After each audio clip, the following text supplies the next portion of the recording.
Hello and welcome to the Art Astra podcast. I'm Emily Olson, And I'm Alexa Erdogan. and we're back to our regular bi weekly posting schedule with another episode. In case you missed it, season 2 of our show started with a discussion of security and space with Skylar Town. If that piques your interest, head on over to artastra.space or your favorite podcast provider to check it out. This week, we turn our attention further beyond low Earth orbit and reminisce on one of our friendly neighborhood red planets, as well as the fields of science communication and space strategy.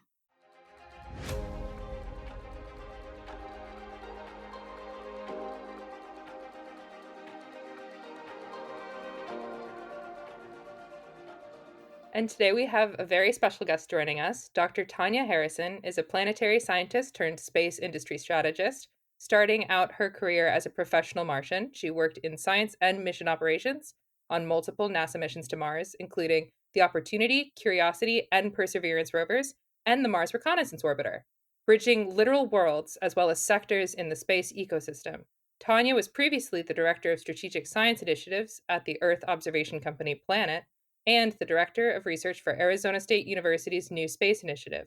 She is currently a fellow of the Outer Space Institute and a science advisor to multiple companies in the space and ocean technology sectors. Tanya, thank you so much for joining us. Welcome to the show. Thank you so much.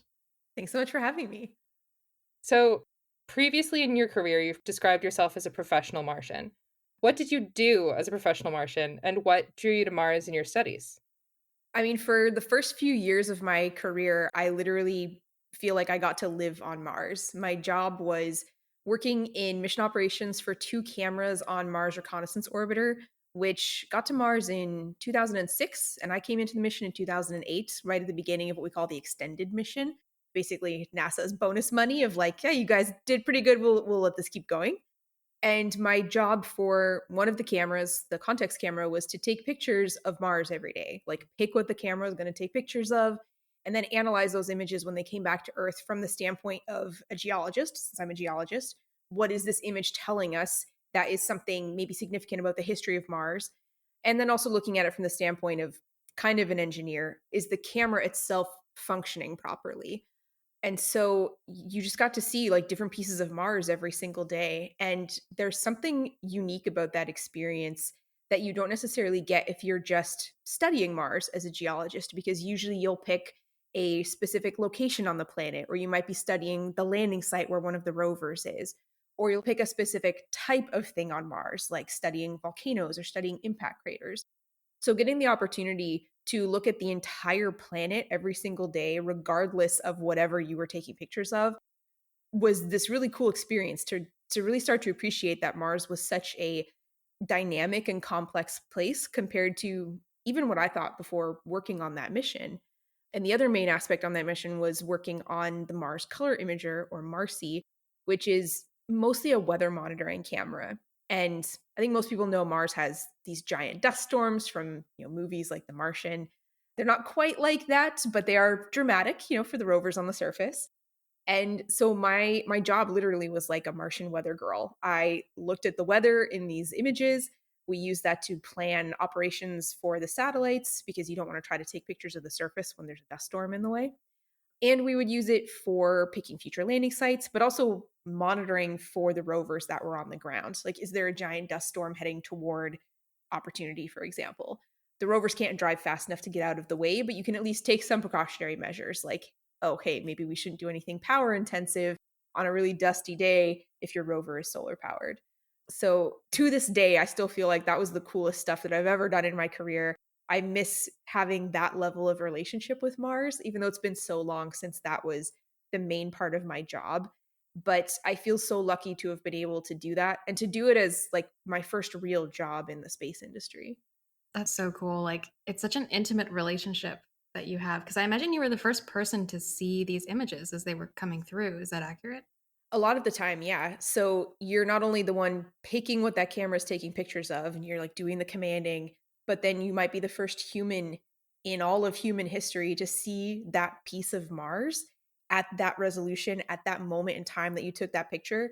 And to me, that was just the coolest thing in the world. Like, I would dance my way to work because I was so excited to be able to like be on shift for whatever week, your operations roles would kind of change from week to week. But anytime that it was my turn to like do all the commanding, I'm like, yes, oh, I'm so excited. Like, could go to work today, put on my headphones, like target some images, look at Mars. It was great. So I'm curious what drew you to geology in the beginning, and then what made Mars your favorite planet after that? Like, how did that path sort of evolve? Geology was almost an accident in that, like, I knew I was obsessed with Mars ever since I was fairly young. Like, I got into space when I was about 5, thanks to stuff like Star Trek. The Next Generation started when I was 2. And then books like The Magic School Bus Lost in the Solar System. I still have the copy from 1987 when I was a kid that I would make my dad read to me. But then when the Pathfinder mission landed on Mars when I was 11, I remember like going to the website for the mission. It was the first NASA mission to ever have a website. And they released these images as an animated GIF, which was like, a big thing at the time in 1997, that Pathfinder took of the little Sojourner rover driving onto the surface of Mars. And I saw that series of images and I thought, this is the coolest thing I have ever seen. Like, I have to work on Mars rovers. And so I started poking around trying to figure out like what does that actually mean if I want to work on rovers? And when I got to university, I realized, well, planets are in space, so I should be an astronomer. Like that was as far as I had gotten.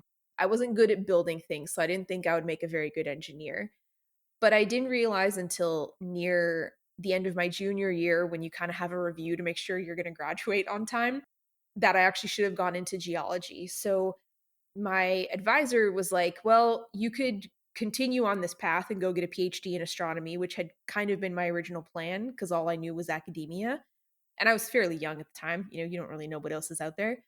Or you could pivot to a master's degree in geology, start going that route to study Mars, and then move on to a PhD because it would be really difficult to go from a astronomy and physics undergrad directly into a geology PhD program. I was missing a lot of fundamentals other than knowing the 3 types of rocks. So I actually applied to both programs. I was like, the universe will decide. I'll do whatever the universe tells me. And then I got into both of them and I was like, oh crap, and now I gotta make the decision myself. But I knew there was just something that felt right. I was like, no, I want to study Mars. The astronomy stuff has been cool, but the research that I did as an astronomer was very focused on stars, like spectroscopy, basically seeing what stars were made out of, very specific types of stars. It was cool, but it was not what I loved. And so I was like, no, I think I'm meant to be a geologist, even though this is not exactly what I came in thinking I was going to do. I'm going to change my path and go down this way. And that was kind of like the first part of my, I don't know, journey in realizing that I couldn't plan my career too far in advance because stuff never goes the way you think it's going to go. No, that's so true. I feel like Emily and I, we've had this conversation too. Like, I wish somebody would have told us when we were younger, like, it's good to plan, but a lot of times these plans are never going to go the way you think they are. I think maybe the more important thing is to be able to adapt to how things change than just sticking to a plan and die hard, try to get through it. Yeah, I've seen too many people try to stick to plans, and I think especially people in academia, to a way that it's like almost detrimental to their mental health. And my heart breaks when I see that because it's like, okay, well, you're telling me that you're really unhappy on the path that you're on, or maybe you like went one way and realized that your heart is actually somewhere else. Even if you're not miserable, you just realize that you want to do something differently. But people are just stuck. They're like, well, no, this is what I was doing. I can't change my path. And like, I'm sure if I had stayed in astronomy, I probably would have been really happy. Like, I didn't hate what I did, but I recognized early on enough that I was like, no, I need a change to go in this path that I think is going to take me toward what I actually want to do. So I try to encourage people like, you have control to some extent over your own destiny. And if you're not happy with the path you're going down, it's okay for you to change that. And it's never too late for you to change that either. Yeah, we've definitely spoken about that recently with our careers as well. What I do now didn't exist when I was in grad school, which is Hmm. so weird to think about. But in terms of continuing that path, if you're comfortable, can you tell us more about what your current work entails? What does it mean to be a space strategist? Sure. It kind of varies depending on the companies that I'm working with, but at the high level, it usually entails figuring out how to connect companies with the research community and to some extent the government and NGOs as well, to try to figure out how can all these different pieces of the larger space sector work together in ways that makes real stuff happen. So, like in academia, you do a ton of research, you write papers, and then those papers tend to just sit behind a paywall. And for most of them, maybe a handful of people will ever read them. And I never really thought too much about like what happens next until one of my previous jobs when I moved from Mars to the Earth observation sector working at Planet. I got to see some real examples of working at a company, collaborating with researchers at a university and NASA on projects that led to real world action in very short time periods. Some of it was COVID response work, some of it was work related to food security in Ukraine after the war started there. And it just really opened my eyes to the idea that, like, oh, you could be doing more in academia than just writing a paper saying it would be great if someone did XYZ. It's like, no, what if we connected you with the right people to make those things happen? Because usually it's not going to be the scientist. Like, you either don't have the resources, you don't know who to talk to. It's also just not part of the thing that you are measured on for your career success, right? It's like publications, how many grad students do you have? What's the impact factor of the journal you're publishing in? It's not what economic benefit did your work have or how many lives did your work save somewhere, which we could have a whole nother podcast interview about that. But that was kind of the motivation behind wanting to go down this pathway. Like, after I left Planet and I was thinking about what I was going to do next, I thought, well, I can still do what I was doing, but I don't have to do it tied to one particular company, because there's so much cool work happening out there, both on the industry side and on the academic side, the research side, that why can't I just do this across a bunch of different companies and try to see, what level of innovation can happen? What more can we do if these people start talking to each other? That's so cool, and it sounds especially like you're consistently at the forefront of moving this work forward, more than what happens a lot in academia from what I understand. Yeah, I think, like, if you're on the academic side, there tends to be not a lot of awareness of what's happening outside of the academic bubble. And again, a lot of it's just because that's not really tied to what you're doing for your job. So to some extent, that's completely understandable. But the same thing happens on the industry side as well. They're speaking two different languages, the priorities are completely different. Each side doesn't necessarily always see the benefit at first of why they should be talking to each other. So having somebody that can sit in the middle and be like, "Hey, I know how to translate what you're doing and your goals and needs to this other audience that speaks a completely different language." As a scientist, that felt like a very squishy, soft skill at first, until I realized after doing it for a little while and interfacing between these two groups, I was like, oh, so many scientists are not good at talking to not scientists. This is actually a valuable skill. And also, in terms of everything else that you're doing, congratulations on your recently published book, Mia and the Martians. Yeah. Oh, thank you. Could you tell us about what it was like to work on that book and just the process behind making it and how it came to be? Yeah, so I feel like I have to give 99% of the credit to Emma Loudon, my co author, because it was completely her idea. She approached me, gosh, maybe a year and a half ago, maybe a little bit more, about this idea of working on a book together. And, she comes from a very like literary family. She'd always wanted to write a book. And she kind of threw this idea out.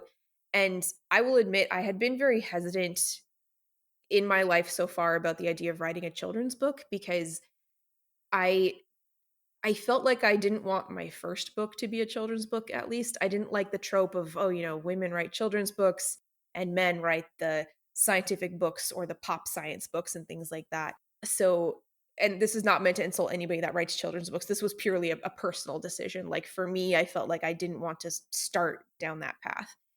And then I thought about it after Emma had initially reached out to me, and I was like, well, wait a minute. The thing that got you into science as a kid was a children's book about space. Like, why would you not want to do that?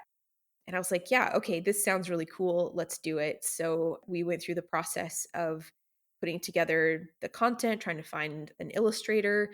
We just happened to find a children's book illustrator who was super into space.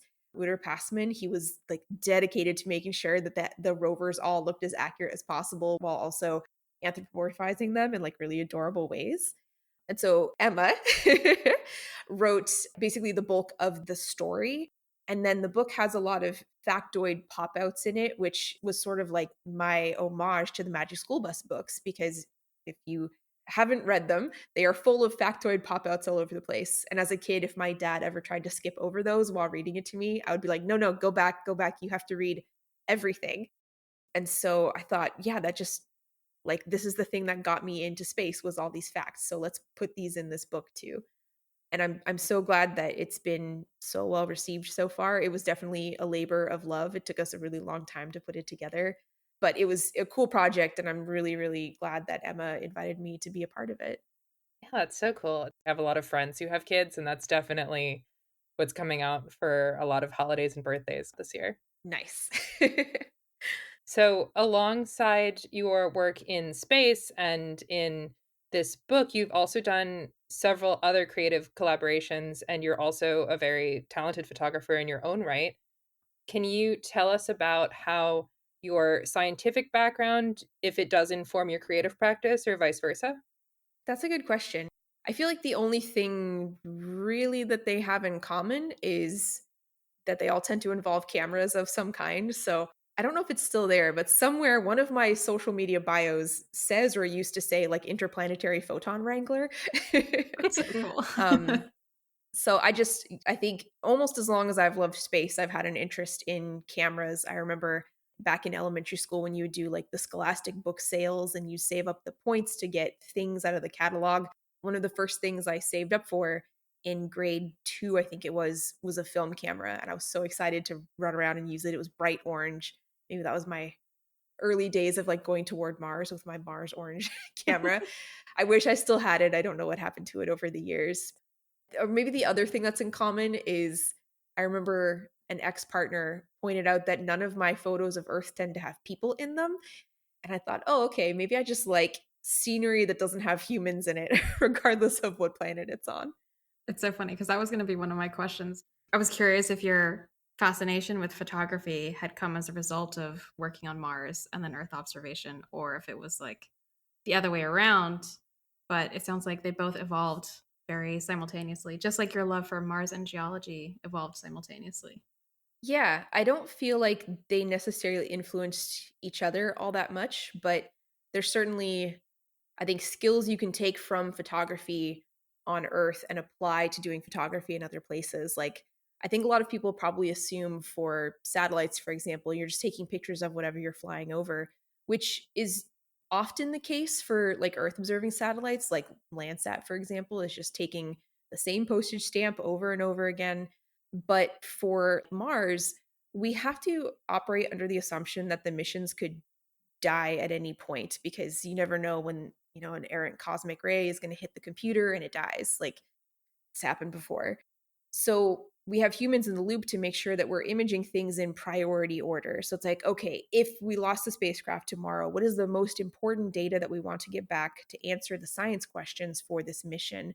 And so I wish there was an animation of it, but we internally at the company where we built the context camera, we could build videos of like the coverage building up over time. And you could see, oh, first we imaged Valles Marineris, and then we like throw in the big volcanoes and then the polar caps. So you can tell like what the most interesting pieces of Mars are. I guess I'm doing air quotes around the word interesting for the audience because there's obviously bias in what people think are interesting versus not when it comes to geology. But also lighting is a big one. We would plan out like what was the best time of year to image certain places if you wanted to make sure there weren't deep shadows on the faces of craters or mountainous areas where you might want to see those slopes. If you shot like south facing slopes in the southern hemisphere in fall, I think that's right. They're in such deep shadow you can't see anything. And you don't want to shoot when there's bad weather because then you can't see the surface a lot of the time or the images don't look good. So there's a lot more human in the loop decision making than I think a lot of people would expect. Out of curiosity, you speak with such passion when you talk about the work that you did with Mars and also just about Mars in general, which is totally understandable because Mars is a really cool place. Do you ever sort of miss working on interplanetary photography? Is there something that you would ever want to return to in the future, either as a direct like camera engineer, like ops engineer, or through like things like citizen science projects or something else? Absolutely. I think about it quite a bit.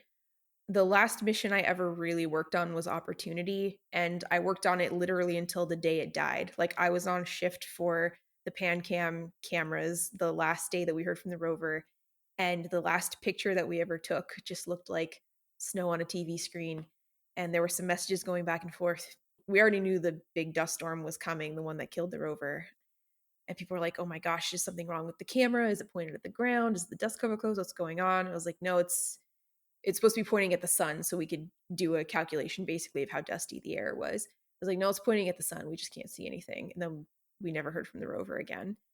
And I remember just this feeling of it was about 8 months later when we finally like called the mission over, but everybody went to JPL for like sending the final commands to the rover and waiting to see if she was going to wake up.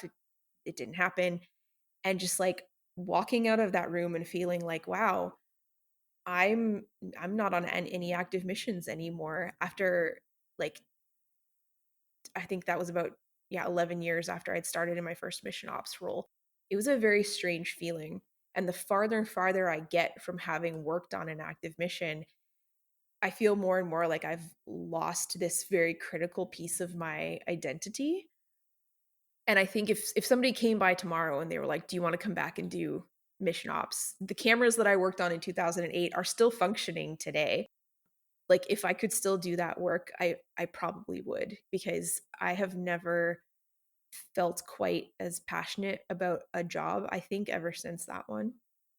Not to say that I don't love what I've done since then, but there's just something really special about that, and to know that only a handful of people will ever get the chance to do that, like, I feel lucky to have had that experience.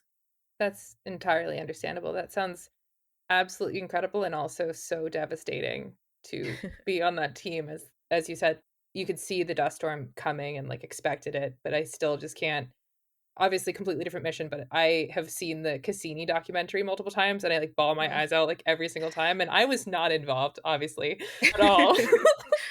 Just just a bystander. If you haven't seen Have you seen the Goodnight Oppie documentary on Amazon Prime? I have not. Oh Oh, no. man. That one, it's so good because they do an amazing job of capturing the human side of the mission. They kind of follow the stories of a few people that come in and out over time, and I don't know how I didn't realize that they were filming the last day that we were at JPL, but there's a scene of me and a friend crying in a corner, hugging each other after they sent the final commands, and I think she was the one that sent it to me, and I was like, "Oh," I mean, it's kind of bittersweet that they caught that moment on camera, and, I mean, you can't see either one of our faces. We knew it was us, but I was so focused on what was happening in that moment, I didn't even register that there were people in there with cameras at all, so seeing the footage was like, "Wait, what? Where did this come from? Where were these people? Like, did they film this on their phones?" But everybody was crying, and then when we left the dark room at JPL and you kind of, like, empty out onto the street, literally someone was like, "What do we do now?" 'Cause that mission lasted for 15 years. You had people that got married because of the mission, they had children during that mission.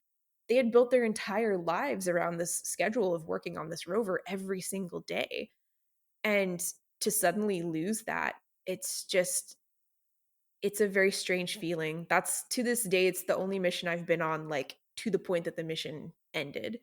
And man, watching that documentary, they did a private screening for aerospace people in DC after it came out, and I had, like, an existential crisis on the sidewalk with my friend afterward. I was like, "I worked on the coolest thing in the universe, and I left it to work in Earth observation. What am I doing?" So it was just like a minor, like, "Oh my god, how could I have left Mars for Earth?" But, the moment passed. It was just a lot of emotion watching the documentary. It reminds me in a weird way, just I can't even imagine, like, having that sort of, like, career path, but it reminds me of that not to trivialize it at all, but that meme of someone being like, "I went to the planetarium, and when they showed the Earth, somebody booed." Boring. Been there, done that. So speaking of the documentary, in terms of science fiction, and we've talked about creative pursuits as well, is there a particular work of science fiction that relates to space that you find especially compelling, or maybe an artwork? Ooh, um, gosh, I'm trying to think if there's anything that like stands out above the rest. Now I'm like looking at my bookshelf, but then also remembering that I don't have a lot of books here because most of my belongings are still in storage on the West Coast. No. Gosh, what is one that has like particularly stuck with me?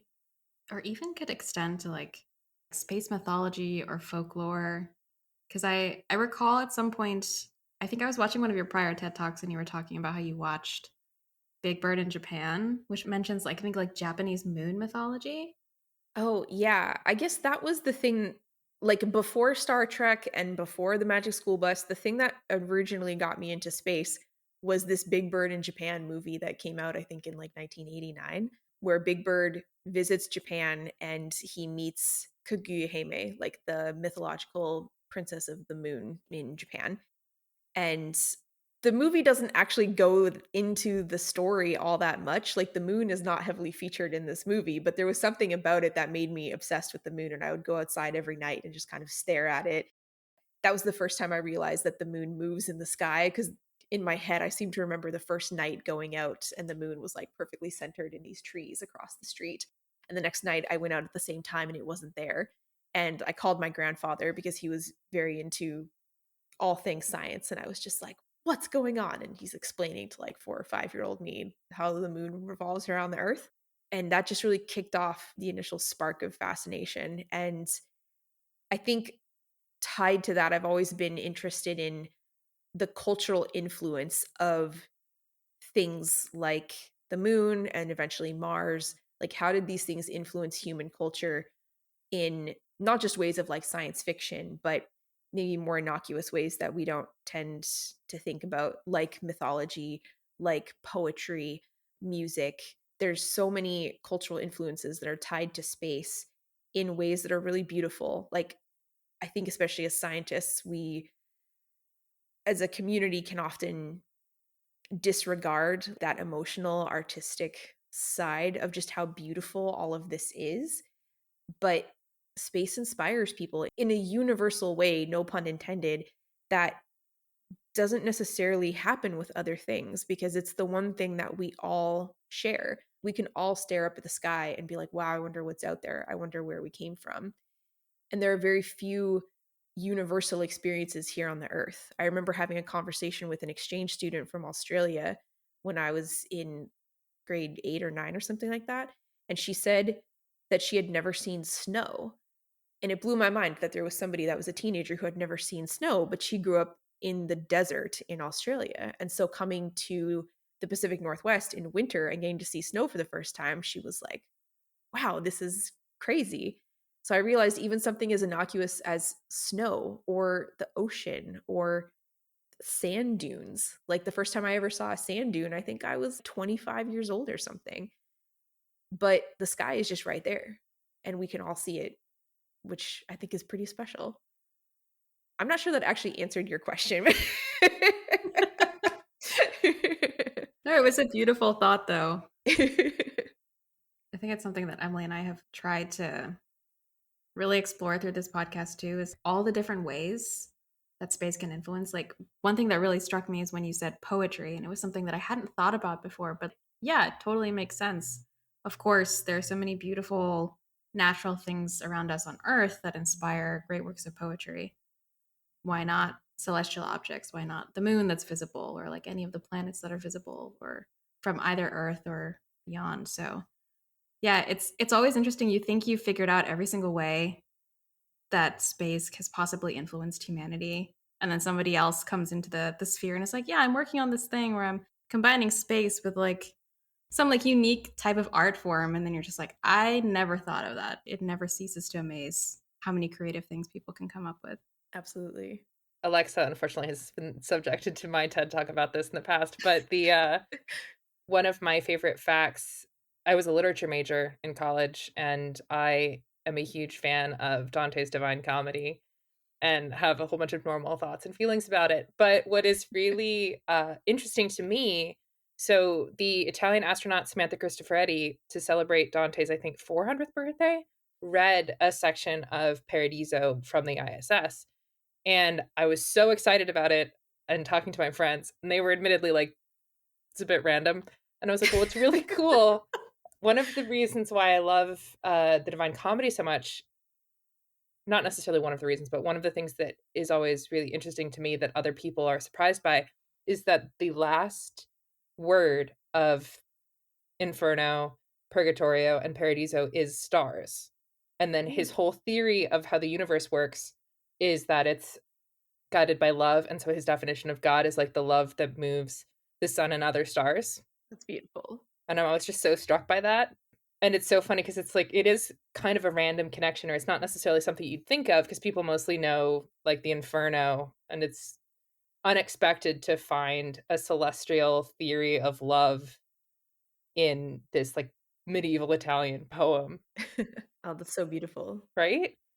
I love it. Anyway, Christopher Eddy also was the astronaut who dressed up as Captain Janeway, right, from Star Trek. Yes. yep. Star Trek Voyager, that was my, even though like other Star Treks came before me, or like when I was younger, there were other Star Treks, but it's like once I hit Voyager, that was the one that hooked me. Absolutely.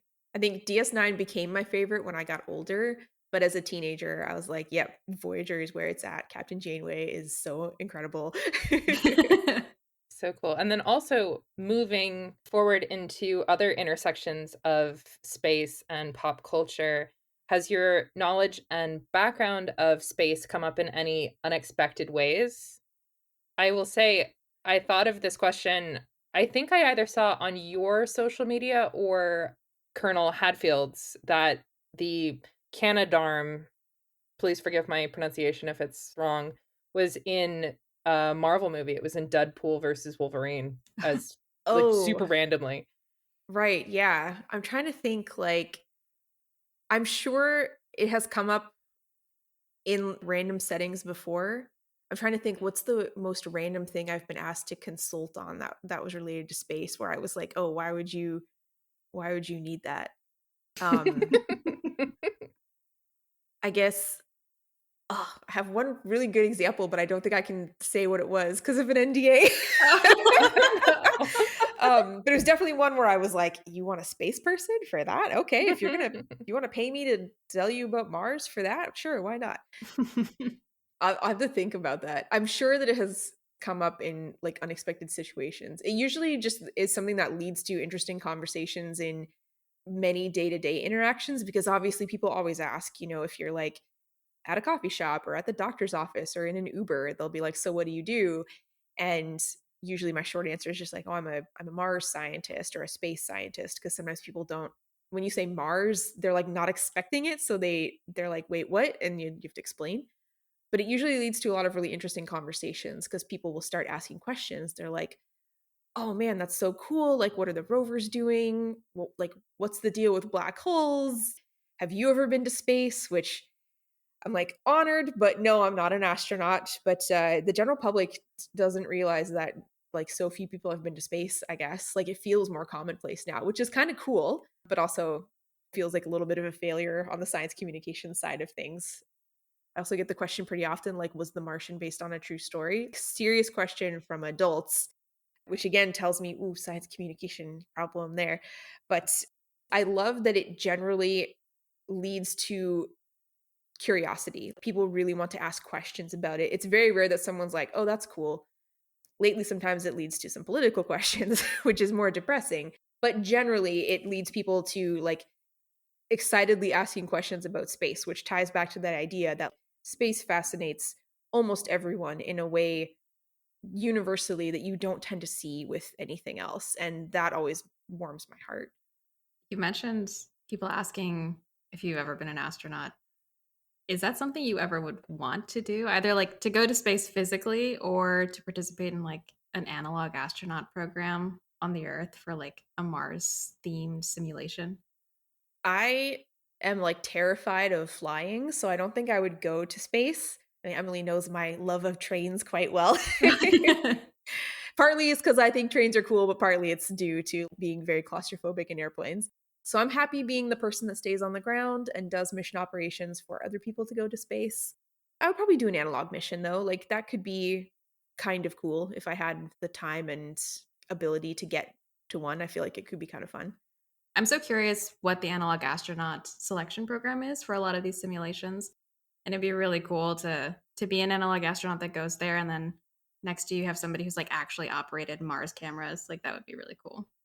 This reminds me, this is a good answer to your previous question. A decade plus ago, I was asked to consult on a show that was being pitched to CBC here in Canada called Mars 2, which was about an analog Mars base in the Canadian Arctic for basically the astronaut rejects that didn't get to go to Mars, but they were doing the stuff on the ground here while the real crew was going to Mars, which I thought was a hilarious concept for a show. I was like, of course, I would be happy to work on this. Unfortunately, it didn't end up getting picked up. But there was like a similar concept with Fred Armisen that I think HBO showed sometime during COVID. I only saw the first episode. And at first I was like, oh man, of course this is going to get more press because Fred Armisen. But I think even that one only lasted for a handful of episodes. But getting called up to consult on a comedic show about astronaut rejects was very unexpected. I would watch Mars too. Me too. I wonder if with the renewed interest in Mars, if there might be more shows and movies about it moving forward. Maybe. It would be cool to see excitement around it from like a very selfish standpoint of thinking Mars is cool, so it would be great if other people think it's cool.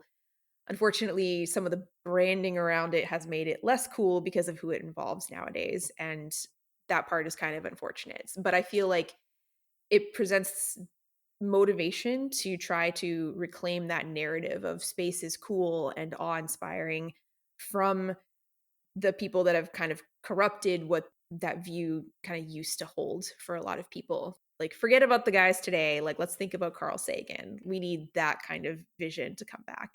Yeah. No, 100%. Mars belongs to the people. Yes. And to space. But I'm imagining like a Soviet era propaganda poster. Mars belongs to the people. I would love to see that. Was there an artist, Emily, that you were showing me? Or am I misremembering this that makes like propaganda posters? Yes, that I because I was gonna make a joke about the red planet, but it's probably not gonna go over well. There's been a couple artists. Do you mean like art historically or recently? I don't remember. I just have this memory in my brain of that connects Emily with propaganda posters with science. I mean this in the best way. Because there was a lot of for the March for Science a couple years ago, some people had more propaganda style art specifically related to, at the time, earth sciences. Because in terms of Soviet propaganda art, I did go through a phase in college where I loved it a lot. Especially like Rodchenko comes to mind. People were doing for Marvel superheroes like Black Widow and the Winter Soldier, there was like a series of artworks done in the style of Soviet propaganda. And that I think would have also have been around the time for the March for Science. Mm. But in terms of a specific one, I can't think of one right now. Not to immediately put you on the spot, sorry. No, both of you know that I'm a huge nerd, so it could be like I'm sure this happened. Yeah, so talking of analog astronauts and getting people inspired about space and all that, if there were people listening to this, for example, who were interested in the space sector, might be interested in some of the things that you've been doing, like being, for example, a sort of translator, I'm using air quotes, translator between industries to ensure that science gets communicated, or even if somebody wanted to go into something like operations, do you have any type of advice that you could pull from your past experiences that you would pass along to people like that? I guess I would say there are probably a lot more opportunities out there than you might realize. I think a lot of people just think space astronauts, well, I'm never going to be an astronaut, so I can't work in space. Or I'm not an engineer, so I can't work in space. But I would say most of the people that I have actually worked with directly, like very few of them have been engineers. And after academia, very few of them were even scientists. If you're looking on the industry side, that you need all of the kind of people that you would need to support any other business, HR people, accounting people, office managers, sales people, like anything that you can imagine that has like an application in some other job, there's probably an equivalent to it in space. So if you don't see yourself being an engineer or a scientist, that doesn't automatically disqualify you. There's also just things that maybe you would never think of that are completely unrelated to that. There's people who their job is like official launch photographer. If I'd known that was a thing when I was younger, maybe I would have thought about that in addition to Mars rovers. There's artists that paint the portraits of astronauts that hang in some of the art galleries. There's mission concept artists. They're the people that work in marketing to put all these beautiful visuals together. So whatever you are interested in, there's probably a way to tie it to space. So don't be afraid to kind of dig into what the opportunities out there might be because there's probably something out there that fits exactly what you're looking for. Yeah, I recall you talking about this sort of intimacy in engaging directly with space, like seeing pictures of Mars that you've sort of taken yourself versus seeing something through a telescope or like seeing pictures of a launch site or of other planets that are taken by other people. That sort of difference between direct engagement and sort of passive engagement, but not passive in the sense of like having like a negative connotation. Mhm. Are there ways that come to mind for people to more directly engage with space? Obviously, like not everybody can have as much access to something like being involved with a space mission, but something that allows them a little bit more of that intimacy, that connection. Yeah, I mean, there's some ways you can directly connect. Like, there's a camera on Mars Reconnaissance Orbiter called HiRise that actually has a public facing website called HiWish where you can go in and request spots for the camera to take pictures of. It won't always take the picture that you're looking for, and it'll go into a queue of priority order, again, operating under the assumptions that we made before. But if they do take your picture, you'll get an email that's like, hey, here's your picture of Mars. And so you get to kind of see what it would be like if you were the person doing that as a job. There's a lot of citizen science efforts out there to map different things in the universe as well. Through like Zooniverse, you can go there and find tons of different projects. Not all of them are even space related now. They've expanded to some other science projects as well. So that's kind of a cool thing. You can just go in and poke around and be like, what in here looks cool that I want to work on today? And you're also helping scientists as well. It's almost gamified in a sense, but you get to see what it's like to be a scientist where a lot of what you're doing is just sitting there and classifying things and it's actually not all that glamorous, but the work has to be done because that's the data that we work with. And a lot of those you don't need a lot of training to get started. They'll give you some little lessons to help you identify what you're looking for and then off you go. You can start doing some science after that. So even if you don't want to work as a scientist or work in space as your, day job, this is a way that you can still engage with it and be contributing to the science while also doing something else. That's so cool, and we'll definitely link to all of the resources that you've mentioned in our show notes. The other thing that we've mentioned before is NASA socials and other opportunities. Mhm. As we try to find them on our platform, we try to put them out on our social media as well. That's a really good idea. If you've never tried to do a NASA social, for the listeners, like that is a fantastic way to get access to some of these NASA sites that most people never get the chance to do and meet a bunch of other space nerds in the process. And most of the people that they select, they're not space people. I did one, gosh, for the Maven launch back in 2013, I think it was.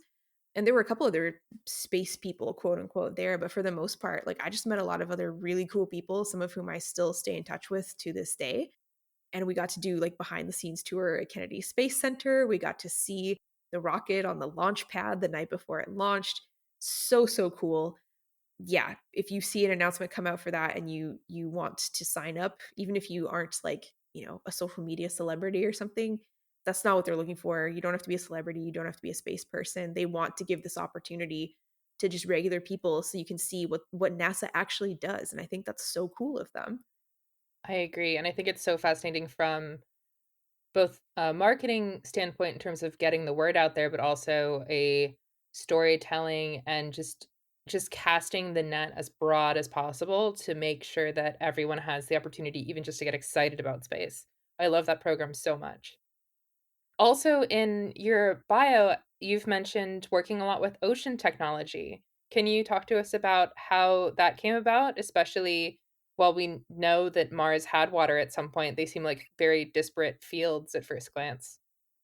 Yeah, it was kind of unexpected. I was basically here in Ottawa, and a friend who was in town to do some microgravity experiments because we have a microgravity plane here that launches from the National Research Council near the airport here.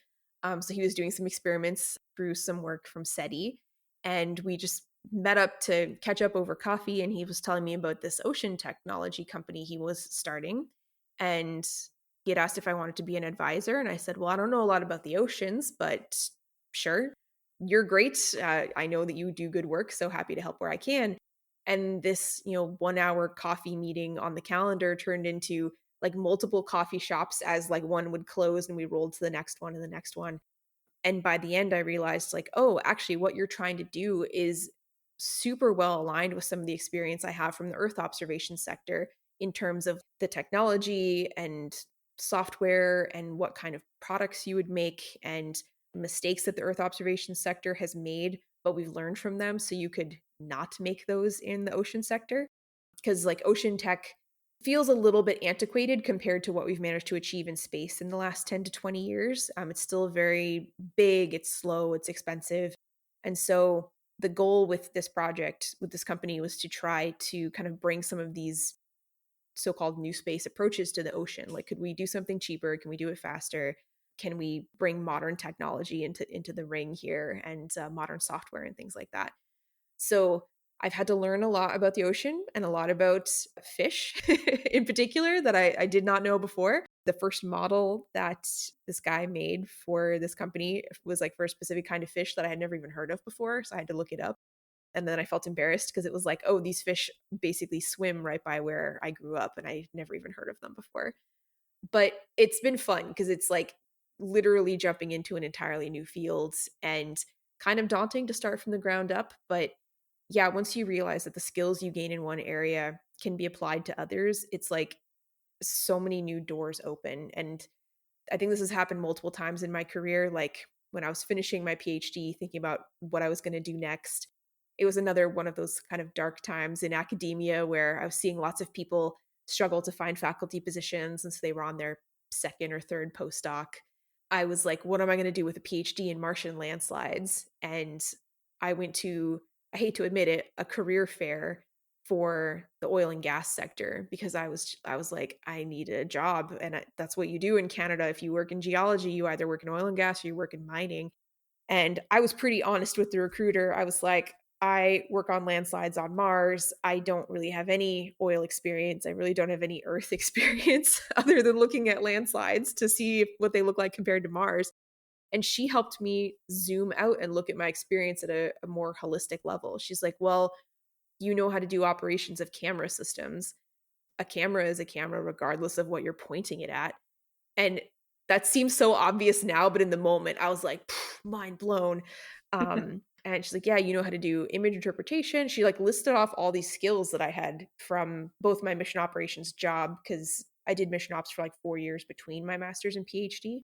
And then she like translated a bunch of the skills from my PhD work into just sort of generalized job language. And that was so life changing because I had no idea what I was going to be able to do in terms of a job other than just being a professor.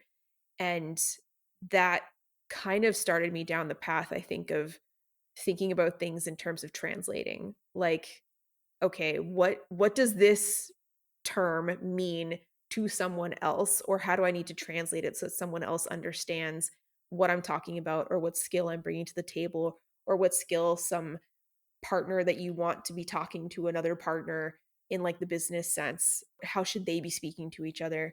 So I thank that recruiter, very belatedly for her helping me change the way I thought about all of that stuff.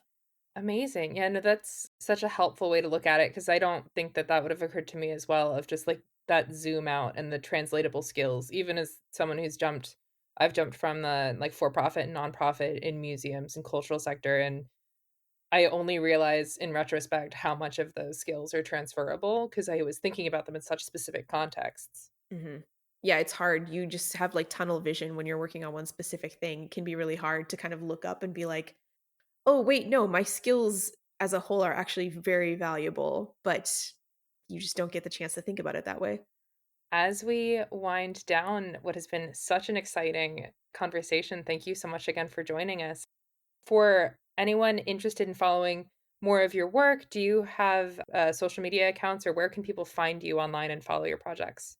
Yeah, you can find me almost anywhere as, like, at Tanya of Mars, or my website is tanyaharrison.com. I think on social, I'm mostly on Blue Sky these days, but maybe I pop up every once in a while somewhere else. We'll see. Perfect. And we'll make sure to include all of them in our show notes as well. Awesome. Thanks so much. Thank Oh you my so gosh. much, Tanya. This was so wonderful. It's such a delight and an honor to be able to speak to you. Oh, thank you so much. This was great. It was awesome to get to meet you guys.